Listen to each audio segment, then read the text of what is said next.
hello, everyone. And hello, Alan. So we're here for the March 2026 Mid-Career Lab uh, Office Hours Q&A. It's a small group. It's just the two of us. But hopefully, since we're starting kind of on the top of the hour, people will join us. So if you are perhaps catching us on LinkedIn, please feel free to use the link and just come on in. The topic of the day is networking. I rotate through my three foundational topics of my three elements career builder framework, which is, for those of you who are new, focused on mid-career skills for people in transition in the job market and in their careers, which is kind of common occurrence in mid-career. Rachel, welcome. Come on camera if you can. That'd be great to see you. Hey there. How's it going? Good. How about you? Great. Where are you calling in from? New Jersey. All right. All right. Hey, Alan, where are you, by the way? North of Dallas, Texas, Nice. close to Plano. Yeah. Great. So, Rachel, what brings you here today? I'm free right now, looking for a job. So All right. All right. So, how has that been going? How long have you been on the prowl? about 2.5 weeks. Okay. Oh, All right. So you're just getting started. Yeah. Well, I think that what we're talking about today may actually be fairly helpful for you because, as you may know, I'm a big believer in networking and building a community to help refer you to jobs as opposed to the usual reflexive, apply to as many jobs as you Yeah. can and focus on your resume. Uh, the dynamic Caroline Masters joins us from Northern California. Hey, Caroline, how's it going? oh, Let me extremely busy. Good, But I good. just saw your email when I was finished doing some other emails, and I figured I'd pop in briefly. Anyway, to That's say great. hi. Glad to see you. So we're just getting started. I want to give people a little bit of time to join today. Seems to be slow in filling up, but people do tend to drift in. No. Well, So I want, it's noon on the West Coast, as you know. You're here too, so yes, oh, yes. it's a little different. I do have an ask that's just come up. Great. Let's just jump into your ask. Okay, that is, I just got through reading Melinda French Gates' oh, memoir that she wrote last year, and her new philanthropic organization, actually, it's not new, she started in 2015, is called Pivotal Ventures. She's focusing Right. on women and girls and empowering women and girls. And that's something that I grew up with because my mother was on the world stage with women's rights and human rights. wow. Very cool. And when I was in early adulthood, she spoke at UN conferences around the world and did all kinds of amazing stuff. So I just have an inkling that I'm completely changing my life around and looking for my right livelihood. And I felt very strong, and I've got some people in the back of the book when when she's thanking all the people she worked with, and she lists a bunch of people with their full names who are at Pivot Ventures. So I have some people I do this Great. by intuition about to potentially try and contact, but I'm looking for contacts at Pivotal Ventures Wow. because I have a feeling that this is that with my mother's cred and my capabilities and reach out and stuff and all the networking. And I want to know that they're working with Rutger Bregman, who just wrote the book Moral Ambition. I mean, it's just he's collected people and projects that actually get traction in the world that actually Yeah, work. yeah, yeah. Wow. So what's your question? Contacts to people at Pivotal Ventures Right. or Melinda Gates herself. Right. Well, I Um, think I think I'll you're talk to anybody. I'll talk no, to I her hear you. quickly. I'm not afraid. I think your first instinct is right, is that you want to connect to people connected to your mom at Pivotal. So I'm sure many, if not most of them, have LinkedIn profiles. Yep. And I would research them thoroughly. And I'm sure you probably will associate a number of these names with people that your mother was connected with and worked with. Well, this is her. I'm older than I look. This was a long time ago. We're talking about the 70s and 80s. Right. Oh. Right. So this is, and Melinda is like 12 years younger than me. So Right. Well, okay. But your mom was she was connected with some of these people?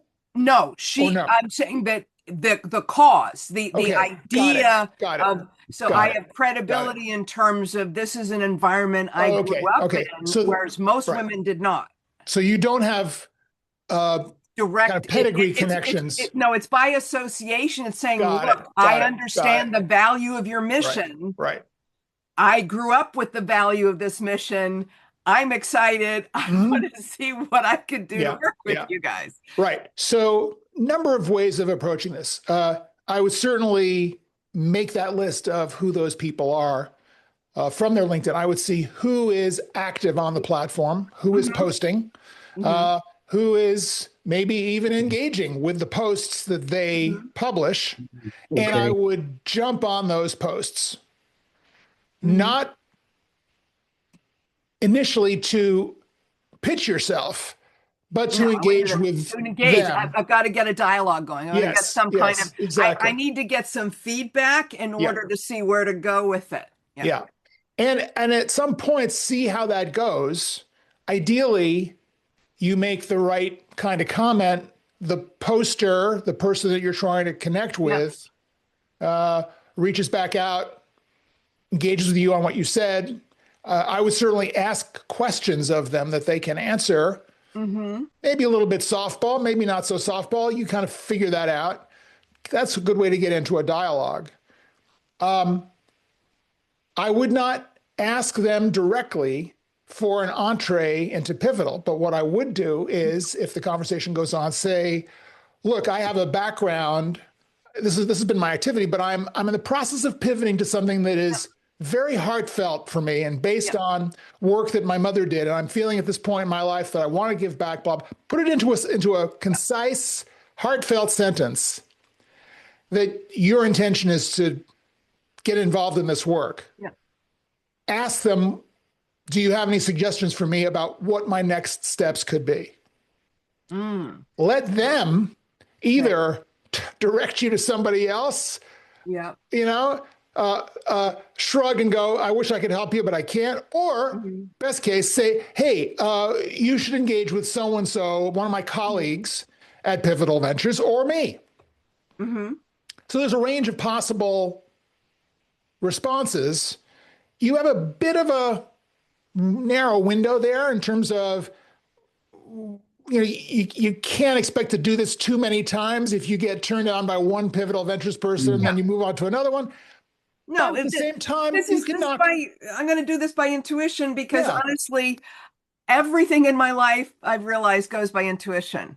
I mean, no, there have been major pivots. When I left art school, I answered an ad in a paper and ended up doing direct sales. This is door-to-door sales of Right. wireless cookware for 9 months. I mean, Right. I had a degree from a top university, but before the art school. But from there, someone called me up from a sales recruitment organization, Right. offered me a job, one in medical device, one in insurance. The medical device was so, and that started my career. And 6 years later, I was regional sales manager for a quarter of the U.S. for a medical device company. Yeah. So you're a doer. Stuff, you get stuff done. Right. So one thing which I comes had up no for me, idea about medical device. I'm right. not like, So one other suggestion in this context, and I want to bring up your LinkedIn profile. Yeah. Okay. Yeah, because honestly, right now I've got because I'm open to suggestions for how to structure my LinkedIn profile because right now I've got should I drop it in there or do you have it? Well, I've got Caroline it. Hoskin Masters. Yeah, no, I got it. what I want to say, and I don't want to kind of go into too much detail about this, is that while you want to stay on topic for what you're actually doing, Mm-hmm. in your about section, I would look for an opportunity to talk a little bit more about your background. And I always advise people, we're getting into last month's session, that your about section, your about section, sorry, is not a bio. It really is a mission statement about who Yeah. you are, why you do what you do, where you want to take it. So it's this purpose-driven narrative. And if you can weave some of that purpose Mm-hmm.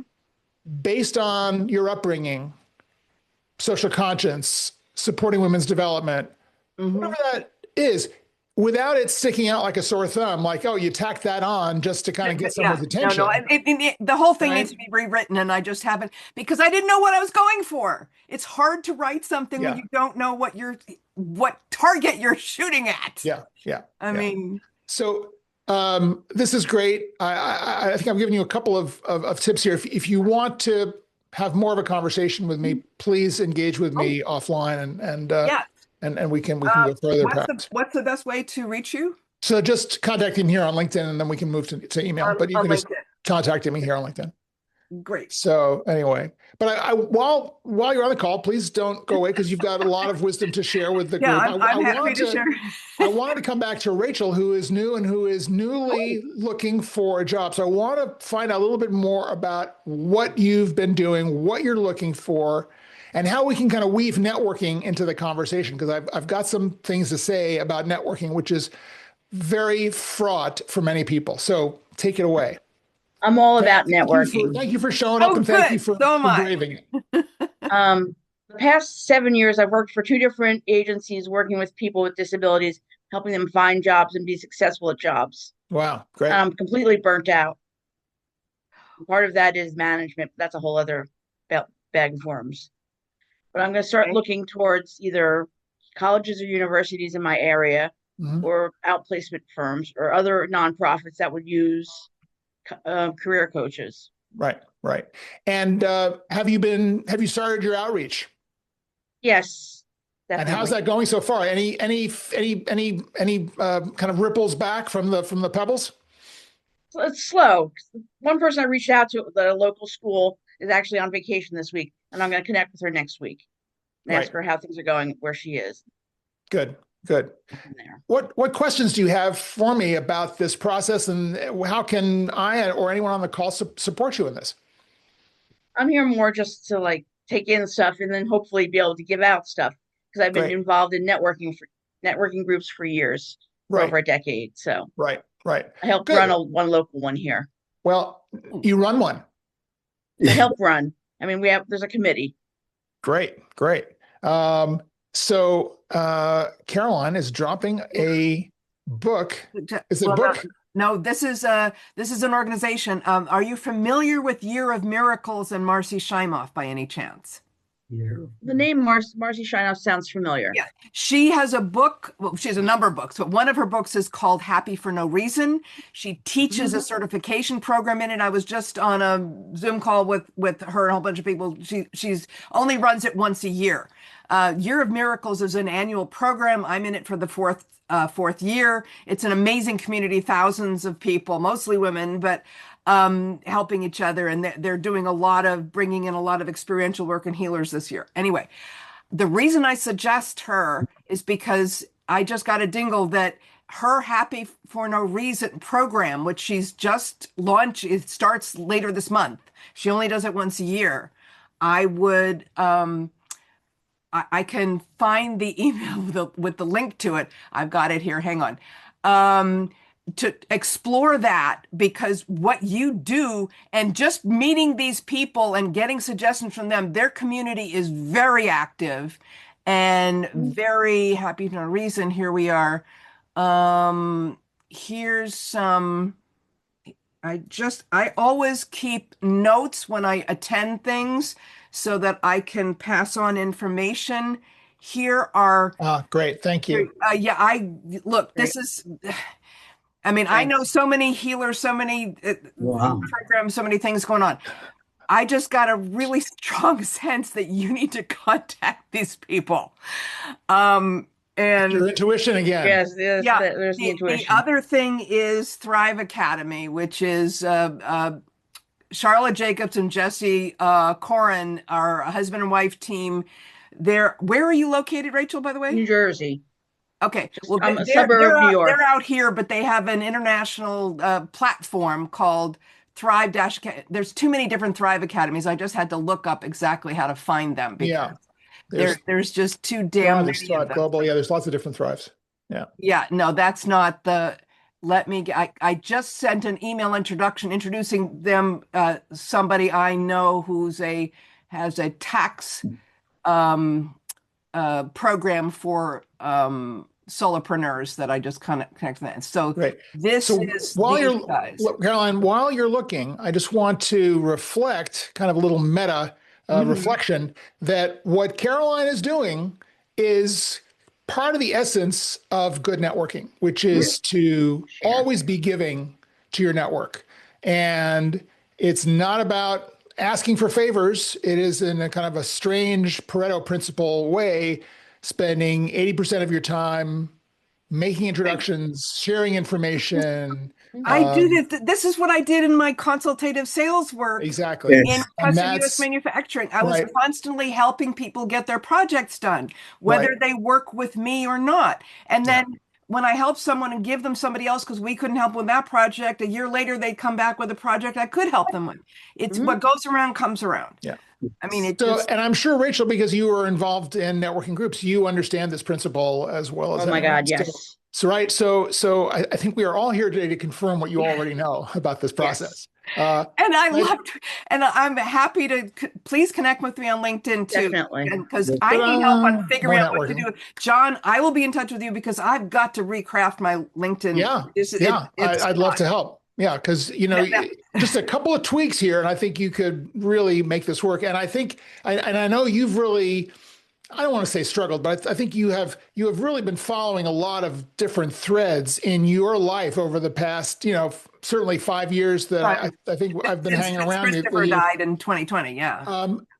And you've been searching, right? And I think you've been finding, but you keep going and you keep looking for the refinement. And I think that's admirable. I think we are all engaged in that and should be, right? Because the world is very competitive. I think the world demands that we find our purpose and find ourselves and bring our best selves to the process, because that's how people get hired. It's not because of these skills on the page. It's about the personal connection, the trust, the conviction that that person is motivated to do the job for the right reasons. So, here you are, having really gotten through the onion layers to the point where you have, I think, found it and really connected this to your heritage in a way. So this is fantastic. What a wonderful opportunity. Because I grew up with this. So I grew up with you can do anything just because I'm female. Does it? Because so many women I know were slotted into stuff. Yeah. Or told they could, and they have this. So many women have this perfectionism thing, and thank God I didn't have that one. Yeah, that's fortunate. Yeah, perfectionism and imposter syndrome. I wouldn't be doing this kind of glass, and I'll show you some of the other. If perfection, because I am constantly pushing the technical envelope. I just presented a week and a half ago to Narcissus Qualiada's he's an international glass artist, to his community that I'm a part of. He had asked me last year, and then it didn't happen. And then all of a sudden, okay, this is me at Labor Day weekend. This is stuff that I do. This was in Woodside at the Kings Mountain Art Festival, art fair. Great. Wonderful. On Skyline Drive. So, yes, and I would love to do this full time, but I've got to figure out a way to make at least $10,000 a month doing something. I hear you. Well, I don't know that the Pivotal Ventures is the answer to that either, but it is definitely a question of purpose, and through that connection, you may find that way of having this outlet where you're going to be in demand. And for they are right? multi-billion. I mean, this is Pivotal Ventures. It's philanthropy, but they're. And she, with her background at Microsoft, and with But I also just want to say something about that, which is that the focus is good, and the narrowing this down and focusing on pivotal ventures is good, but also recognize that you are entering into a particular world, and that there's more to that world than Pivotal Ventures itself. That Pivotal Ventures sits at the center of its the whole own of its own system. Ecosystem. And there's plenty of opportunities for you within that system. Yeah. So I would be open to that. No, it's not. This could be a doorway to something, and it could be one of the organizations that are funding. It could be something, but until you network, and it's all about network. And okay, one of the things I was about not for profit. Not for profit does not mean not for money. You've got to run. This is why Rutger Bregman's book, Moral Ambition, and I recommend that to you, Rachel, because of the field that you're in as well. I'll put that in there. He's wonderful. Rutger, he was on Bill Maher a couple of months ago. Not even, I think. He's now in New York, but he's Dutch.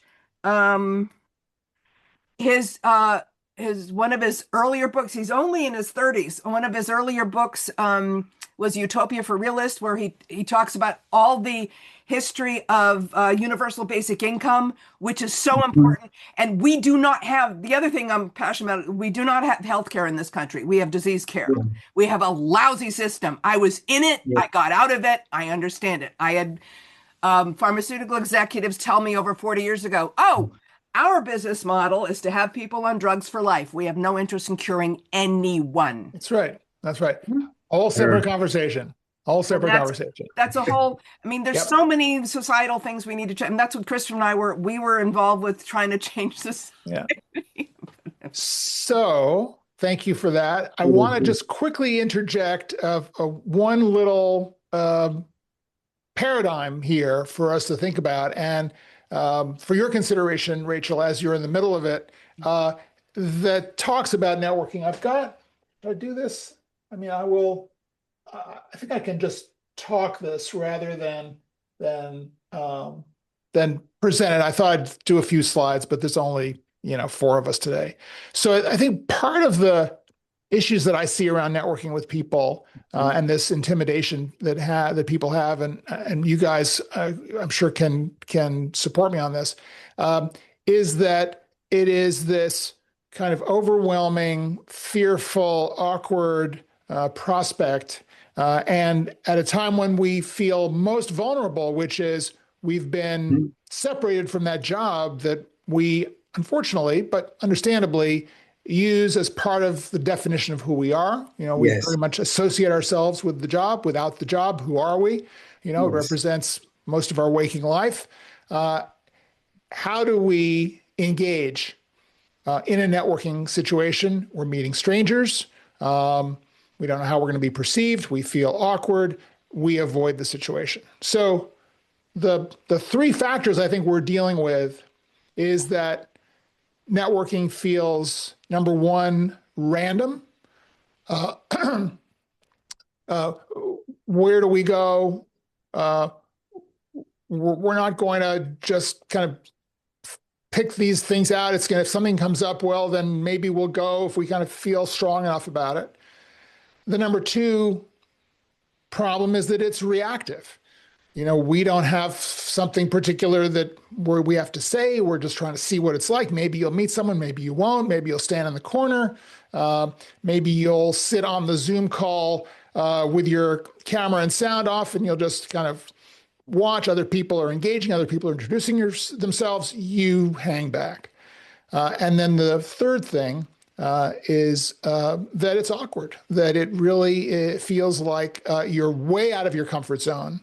And so the experience becomes kind of a further confirmation that you're just not good at this. And Rachel, I'm sure in the work that you've done around networking, many people come up to you and say, I'm not good at networking. I'm just terrible at it, right? This is this common limiting belief that we all go through.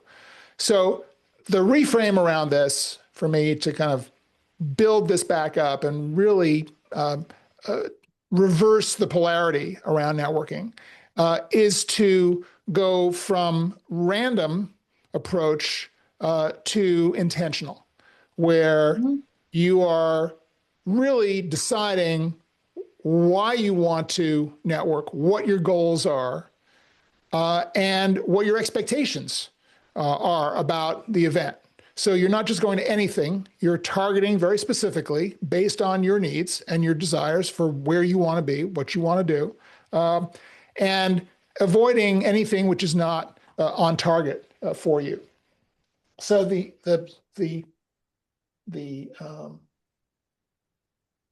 answer to the reactivity is to be purposeful, is to really know what your purpose is, not just in the event, but for your job and for what you want. So to have this basically prepared and be able to talk about, again, this is back to the LinkedIn About section, who you are, where you come from, why you do what you do, and really have a clear sense of what that value proposition is that you want to deliver and offer through your work. So that sense of purpose helps you answer that question. So what do you do? Why are you here? Tell me about yourself. These are the same questions that are going to come up in a job interview. And in a way, it's kind of helpful to be able to practice this engagement when you're in a networking information kind of a networking situation. Kind of use this in a strange way as a mock interview. Because it's a safe space. It's Exactly. a 30-second. Well, I used to do this at trade shows too. There was a little different focus because you're generally trying to, if you're working a booth, but if you're just getting to know an industry by walking the floor at a major trade show. Yeah. You can be anyone. You can. Yeah. I mean, well, I think that's true, but I think you have to have a kind of a built-in sense of confidence to be able to kind of say, well, I'm just going to be this person. I'm going to, take on this persona, because it can be daunting, right? This gets into the awkwardness of it. And I think that for me, the awkwardness proceeds from this idea of being purposeful, and that the awkwardness can be solved by having that clarity around what your intention is, what it is that you're actually going for in this new opportunity, or what you're looking for. What is the conversation starter that you're going to use in that context to basically get the conversation going? The other wraparound question that I always say to people is just ask questions. Just start by asking questions, right? Be the person who walks up to someone and say, so, why are you here? Or what do you think of this? Or what? But it's more than, it's fun. It's figuring out a leading question that's appropriate to the context. That's a key. That is not a yes/no question. Right. Exactly. Open questions. Yes. Most other people share your awkwardness, right? Yeah. And you will be surprised. I'm an introvert, and I have struggled with that over the course of my life. I would never have guessed you were. Absolutely. Yes. And I decided when I was in my psychology program 20 years ago, and I had kind of flirtations with doing presentations and teaching classes, but it was very awkward for me. And I decided that I was going to work on this. And some people will do Toastmasters, which I think is a great program for that. But I think it's really important that whatever you do, set that intention, create that purpose, and develop that clarity around what you want to do, what you love, what you're really entitled to do, right? There's nothing wrong with being on your search. I mean, Caroline, again, back to your 5-year search here, you've tumbled through many different incarnations here, and you've floated a lot of ideas, and you've probably gone down a lot of dead ends, but you keep coming back, you keep trying it out. And I'll tell you a story that comes up it's a lot. yeah, go ahead. Just to kind of relate this, which may make sense to people. Back in my Hollywood career, Hollywood producing is all about pitching, right? It's all about getting together, finding this idea, working together, and taking it around, see if you can get some money to start Yeah. getting the script developed. So I remember this. I ran into I was producing on my own at this time, and I ran into a friend of mine who was a studio executive at some studio, and we were talking, and he said, "Hey, whatever happened with that story that you and that writer pitched me about, 2 or 3 months ago?" And I said, we actually just set this up across town at that other studio." And he went, "Oh, well, congratulations, that's great. So refresh me again. So what was that story about?" So I pitched it to him in 4 or 5 sentences, and he looked at me and he said, "Wait a minute, that's not the story you pitched me." And I said, "Oh, right. Well, you were very early in the process, and we took your notes and then we pitched it some more, and we took those notes, and over time it transformed into the story that we eventually sold." And he looked at me, and this is the killer. He said, "Well, if you had pitched me that story back then, I would have bought it." And I thought, oh, real interesting lesson about this. This is an iterative process. And when you're networking, it's going to be awkward at the beginning, right? You are going to feel out of your comfort zone, uncomfortable, unsure of yourself. You're going to falter. You're going to feel awkward. You're going to walk out of that room or out of that Zoom meeting and think, "Oh man, that didn't work It's particularly well." I had a Right? couple of interviews last October because I was let go the end of August. This is the longest I've been anyway. I had a couple of interviews, and one of them I thought went really well, and then the recruiter called me and said, "You talk too much." But it was a woman executive, and she invited me to interview her. And so anyway, it wasn't a good fit, but it was very interesting for me because when you are talking to somebody, you get clearer on what it is you do and don't want by the reflection. You can't do that in a vacuum. Yes. Yeah. Yes.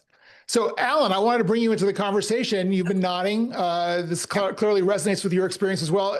Anything that you'd like to add to what we're talking about here? Well, no, I think seeing the advice you gave Caroline, it's a little bit like the playbook you taught us on the on the course that Yes, on the Cornell course.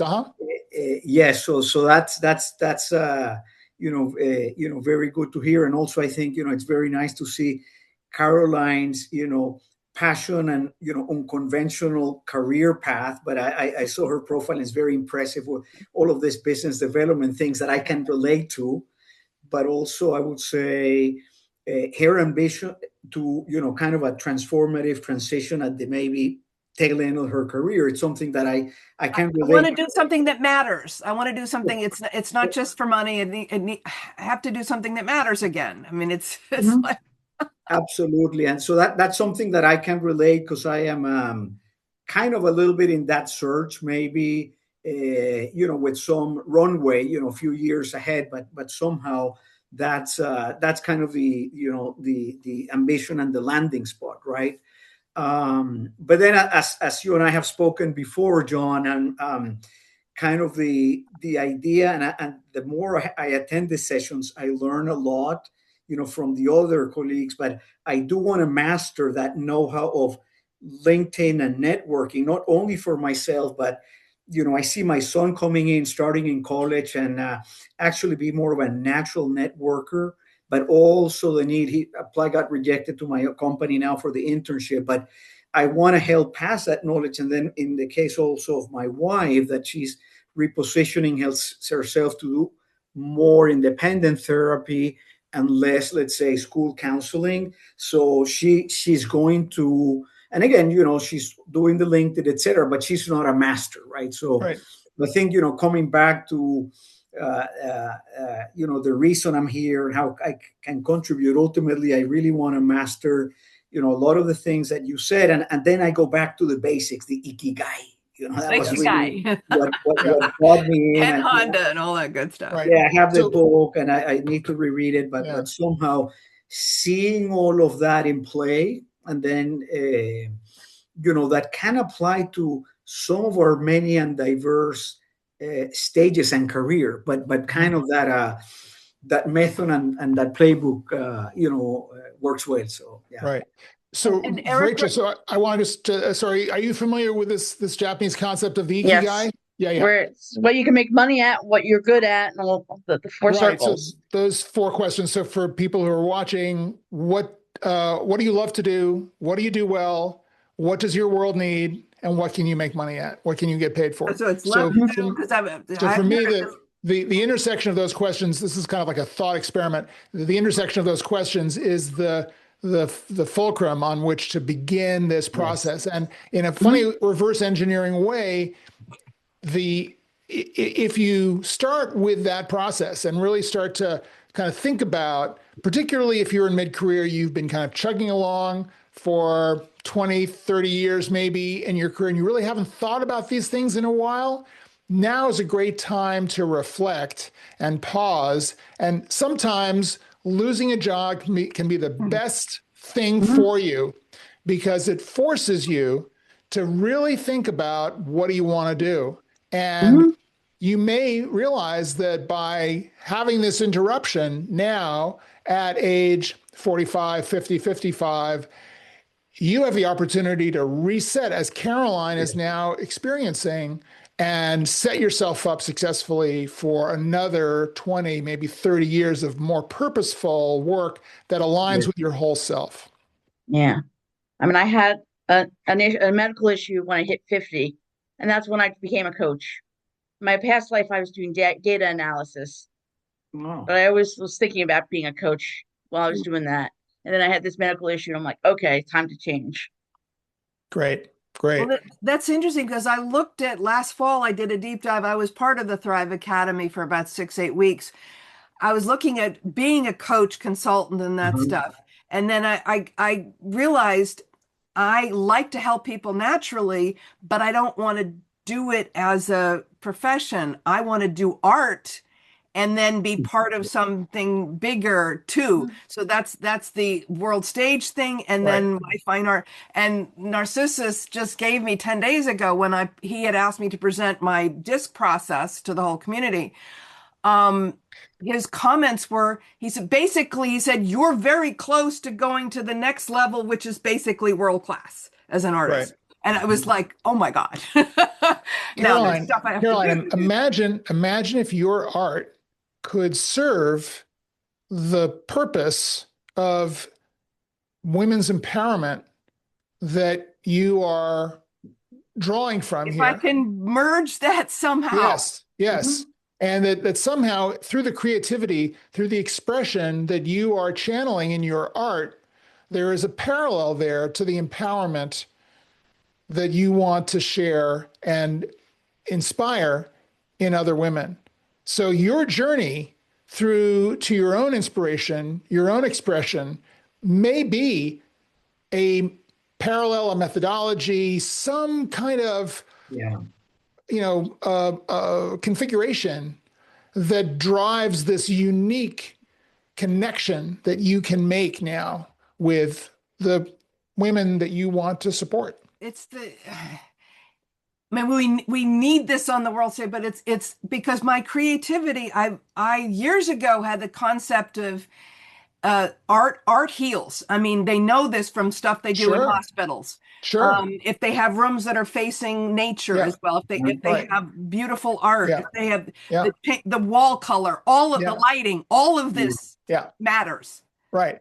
So in your case, it may not be the art as product or output. It may be the art as process, the creativity, because that's people keep asking me, do you teach? And I said, well, because teaching art is, I want to have lots of money, not a little bit of money, because I want to be able to go places and do stuff. Well, when they say, do you teach art? They're talking about, do you teach technique, right? Right. What you're talking about is, do you teach process, empowerment, inspiration, finding the creative channel within you to realize your ambitions and your dreams. Which is what I mean, because some people have asked me if you should do a TED Talk. I said, well, maybe. I have to have a reason. I'm and okay I with think it, you've but I have got good it. I think you've reason. got it. I think you need to do a little bit more work on this, but I think you're on the right track now because you found not just that kind of impulse and that creative spark, but now you found some purpose behind it. And I think there's a really interesting integration there. And John, I have to say, I consider myself an ambivert. I was in high school, I was too afraid to raise my hand in class. Okay, when I knew the answer, and I got Right. tired of that. Right. I took a public speaking course. I Uh-huh. made myself learn.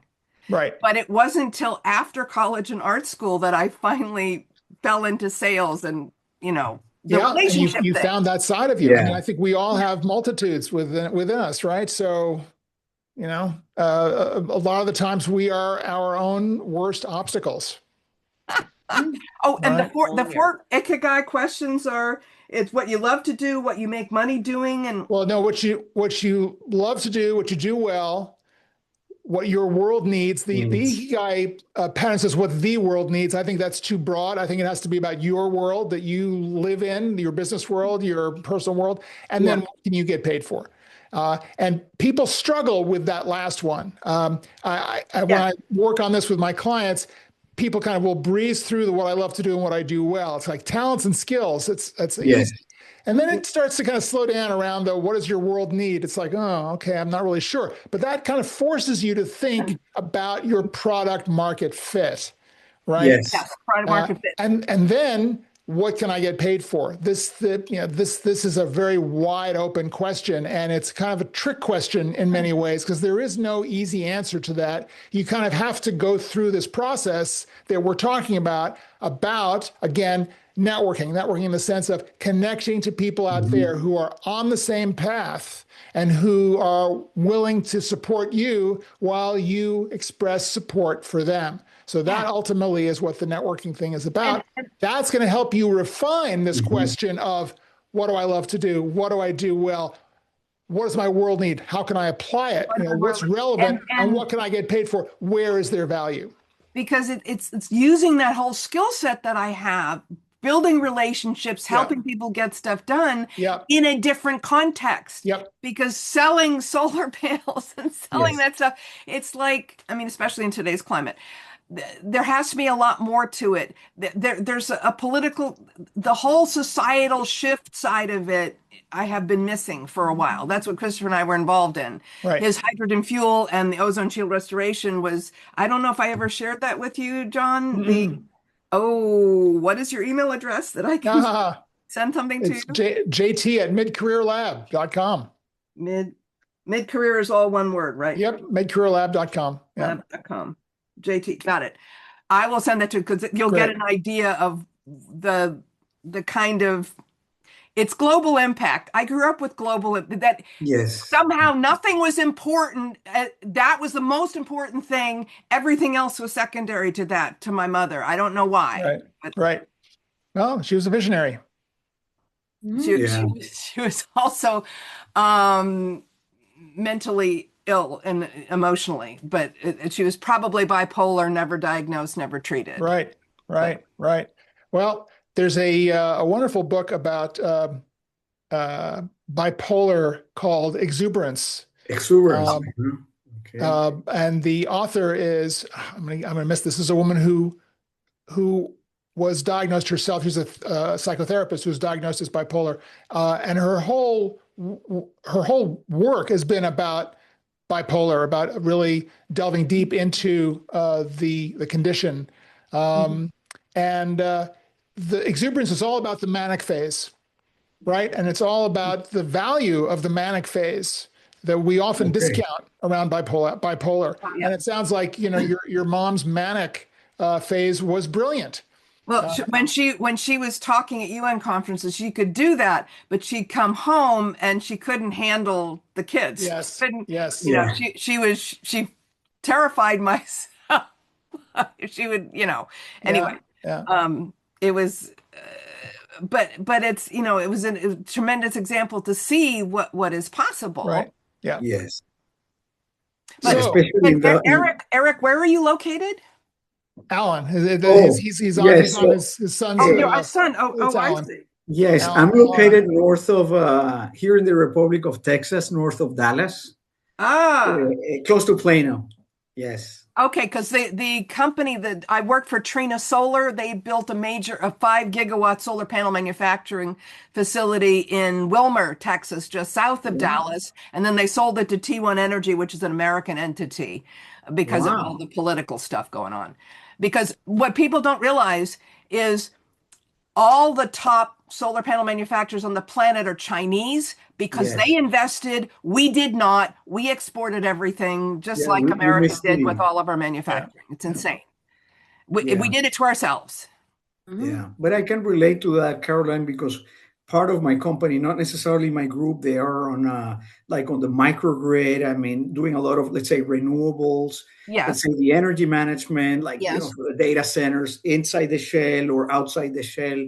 So I can kind of relate a little bit on the solar aspect of, Yes. Well, yeah. renewables is the name of the game. Totally. I mean, that's where we're going. If you can put your LinkedIn profile link in the chat, that would be great, Alan. And Oh, yes, I will yes. have all this in the show notes when Oh, okay. the video goes onto the channel. So I want to kind of wrap up here. It's been a really great, lively conversation. I really appreciate you guys for showing up today. Rachel, anything else you'd like to share? Anything that comes up from the conversation that you'd like to either share or ask? Or are we good? Networking is obviously a two-way street, as we were talking. You have to give and take. You're not going to go just take, because no, if you're a taker, no one's going to want to help you anymore. And if you only Exactly. show up to take, you have to like give. Absolutely right. Right. All right. Well, on that note, it's been great. I appreciate you guys showing up. Rachel, thanks for being here. I think this is your first time on the call, and if you have not joined the Mid Career Lab, I encourage you to join us there. We do these calls every month, and there are a lot of other people on that community. We're trying to kind of get more participation. So if you are interested, please sign up. That'd be great. And we'll see you next month in April. And we'll be talking about thought leadership, the third pillar of the three elements career builder framework. And have a great month in the interim. Thanks, guys. Bye. Thank you very much. Take care. Nice to meet you all. Yes. Bye.